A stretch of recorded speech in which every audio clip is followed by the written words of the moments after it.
우울증 약을 먹고서 식은땀이 심해지시는 분들이 있으시다면 이 약을 처방해 주신 의사 선생님과 꼭 한번 상의해 보시고 약을 중지를 하거나 교체해 보는 것도 고려해 보시는데 도움이 될 것 같아서 말씀을 드렸습니다.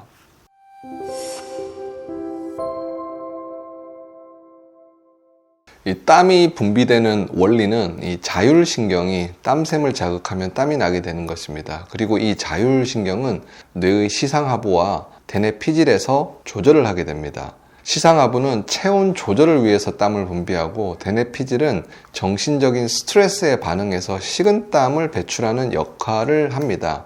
그런데 체온 조절을 위한 땀 분비처럼 정상적인 생리 반응과는 달리 식은땀은 내 몸 어딘가에 이상이 발생했음을 알리는 신호일 수 있음을 이전 영상에서 강조를 드렸습니다. 오늘 영상에서는 이 식은땀이 심해지게 되면서 불안증, 수면장애 등을 겪는 분들이 흔히 드시는 항우울제가 일부 환자에서는 식은땀을 더 악화시킬 수 있다는 내용에 대해서 알려드리겠습니다. 땀은 몸에서 열을 내리게 하는 냉각 시스템입니다. 그래서 체온이 37도보다 높아지면 나의 뇌는 위기 상황이라고 인지를 하게 되고 신체가 37도를 유지할 수 있도록 땀을 분비해서 체온을 내리게 됩니다. 이런 명령을 1차적으로 받는 신경이 바로 자율신경의 한 축인 교감신경입니다. 교감신경은 뇌에서 내려온 명령을 피부에 있는 땀샘으로 전달을 하게 됩니다. 대부분의 경우 교감신경 말단에서는 아드레날린이라는 신경전달 물질이 분비가 되어서 혈관을 수축을 시키지만 이 땀 분비와 관련해서는 부교감신경 말단에서 분비되는 아세틸콜린이 교감신경 말단에서 분비가 되어서 혈관의 이완을 통해서 땀을 분비하게 됩니다. 이 교감신경은 상황에 맞추어서 아드레날린 또는 아세틸콜린을 분비를 하게 되는데 건강한 교감신경은 이 다양한 위기 상황에서 융통성을 발휘할 수 있는 것입니다. 교감신경의 이런 반응은 내 몸이 의식하지 않아도 자율적으로 이루어지기 때문에 수면 중에도 뇌에 있는 체온 조절 중추가 흥분이 되어 있다면 식은땀이 날 수 있는 것입니다. 이것이 바로 야간 발한증이라고 하고 정말 우리를 힘들고 지치고 슬프게 만드는 생리현상 중에 하나입니다. 밤새 식은땀을 흘리게 되면 우리 몸은 탈수가 되어서 정말 기진맥진해지게 됩니다. 만약 일시적인 이벤트가 아니라 자주 또는 매일 이런 일이 발생하게 된다면 우리의 몸은 더욱 예민해지고 스트레스를 받게 됩니다. 이런 스트레스는 교감신경을 더욱더 항진시키게 되고 결국에는 자율신경의 조절 능력이 붕괴되어서 심각한 정도의 자율신경 실조증을 유발시킬 수 있습니다.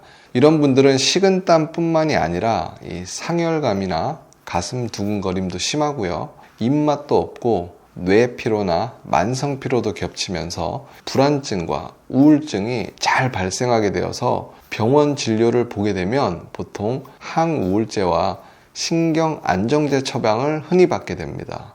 그런데 이 약을 복용하고 나서 불안함은 어느 정도 개선이 되지만 이 식은땀은 쉽게 개선되지 않는 경우가 꽤 많이 있습니다. 또는 일부에서는 항우울제를 복용을 하고 나서부터 오히려 식은땀이 더 심해진다는 이야기를 하는 경우도 있습니다.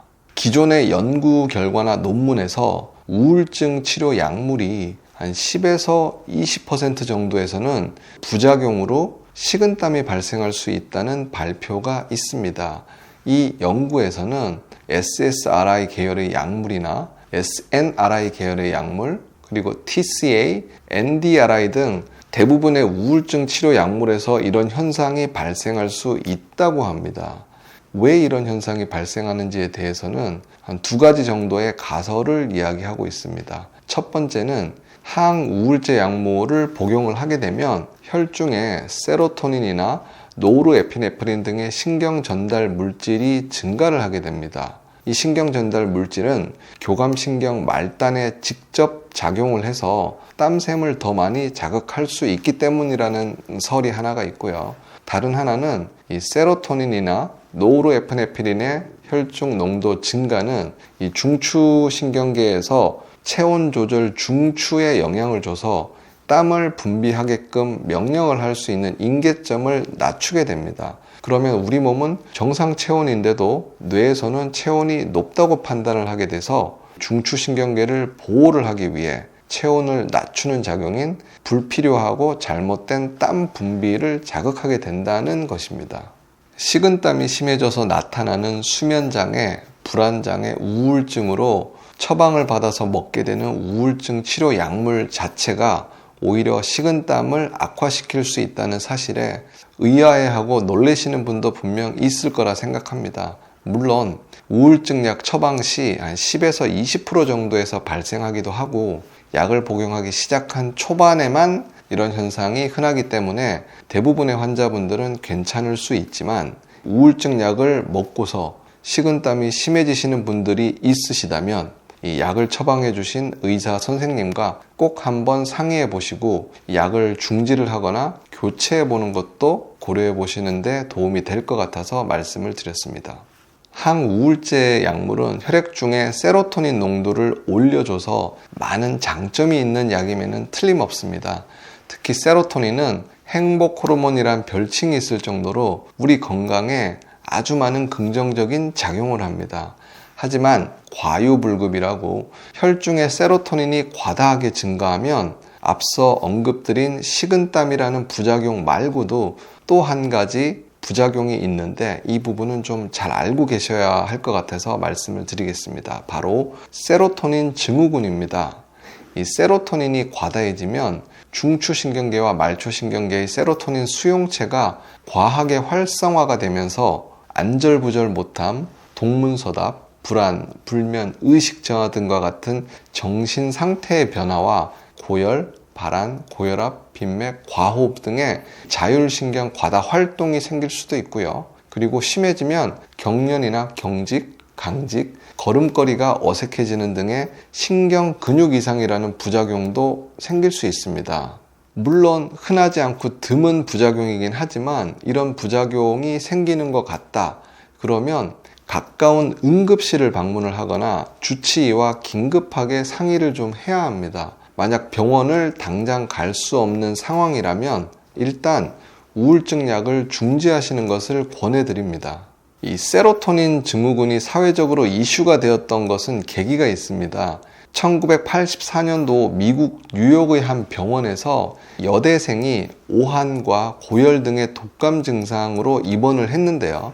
이 메페리딘이라는 진통제를 투여하자마자 경련이 심해지면서 42도까지 고열이 나다가 심장 정지로 사망한 사건이 있었습니다. 이 사인이 세로토닌 때문이었는데요.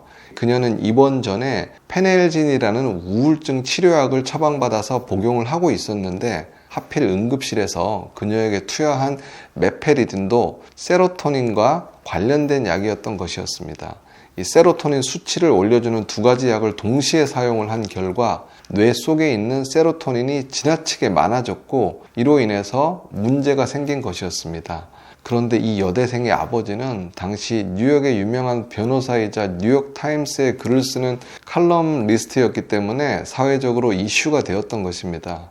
이 세로토닌 증후군은 드문 경우이긴 하지만 세로토닌이 행복 호르몬이라는 미명하에서 생각보다 다양한 질환에서 세로토닌을 증가시키는 작용을 하는 약물들을 너무 많이 사용하고 있기 때문에 항우울제를 복용하시는 분들은 꼭 한번 유념해 보실 필요가 있을 것 같아서 이 세로토닌 증후군에 대해서 간단히 설명을 드렸습니다.